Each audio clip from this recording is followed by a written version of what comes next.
Hi guys! Welcome back to part 3 of my Taiwan series. For today's video, magdi-DIY trip kami to Taichung. Ayan, redemption na to prove na kaya din namin mag-DIY trip. Let's go!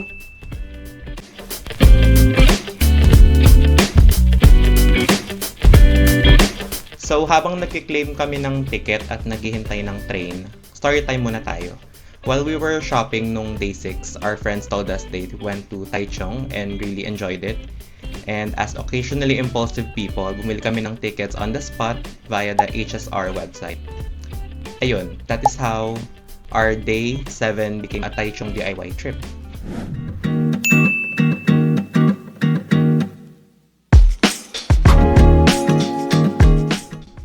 First time din namin sumakay ng high-speed train, by the way. Pwedeng-pwede na siguro tong practice for our future Shinkansen ride sa Japan. And guys, can I just say, kahit sobrang bilis ng takbo, sobrang smooth ng ride. Hindi namin naramdaman yung bilis niya at all.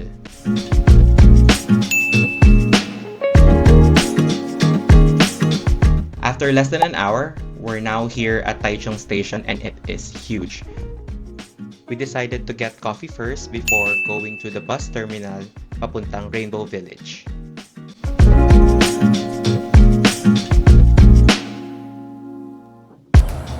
We took bus 99 going to Rainbow Village. We're now here in Taichung. It took us 40 minutes to figure this out.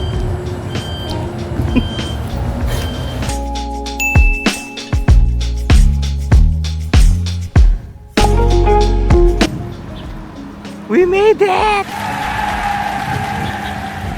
Well, not really. Maglalakad pa kami. Gahanap pa kami kung nasaan yung flower market. But Google is our friend. And start the lakad here.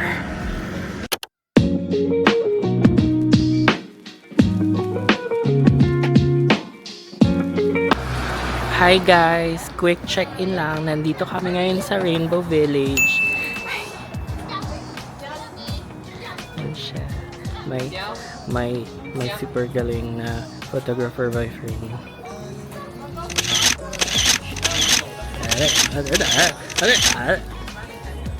OA. Si OA. Ay, check-in pala to, no? Yun lang. Thanks, bye!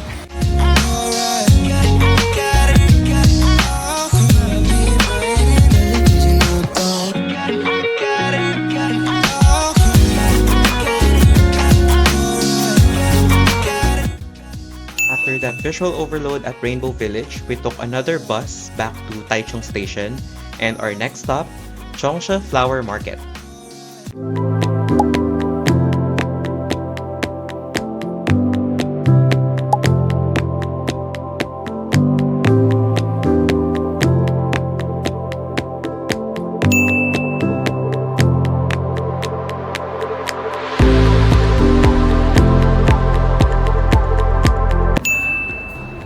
We made it. Ganon, DIY, ganon. We're here at Chongsha Flower Market.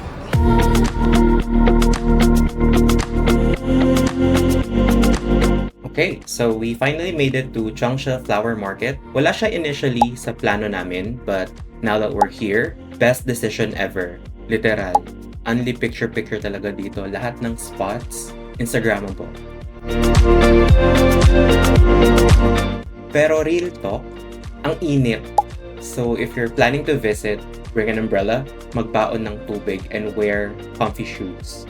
Lupa kasi yung flower fields, and malayo-layo din yung lalakarin. At, fun fact, iba-iba yung flowers per season.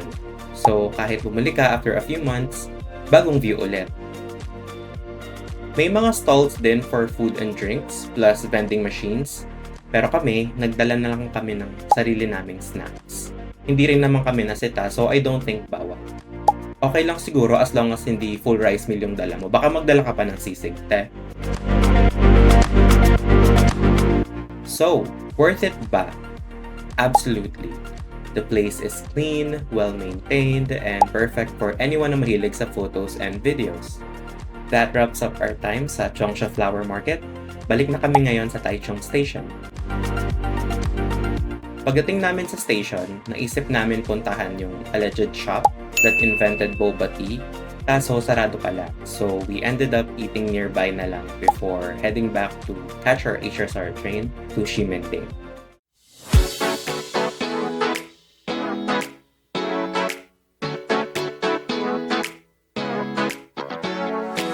And that's a wrap on our 7-day Taiwan adventure. If you haven't yet, make sure to watch parts 1 and 2. While you're at it, don't forget to like, share, subscribe, and comment kung ano pang spots ang pwede naming puntahan sa next Taiwan trip. Thank you so much for watching. Bye!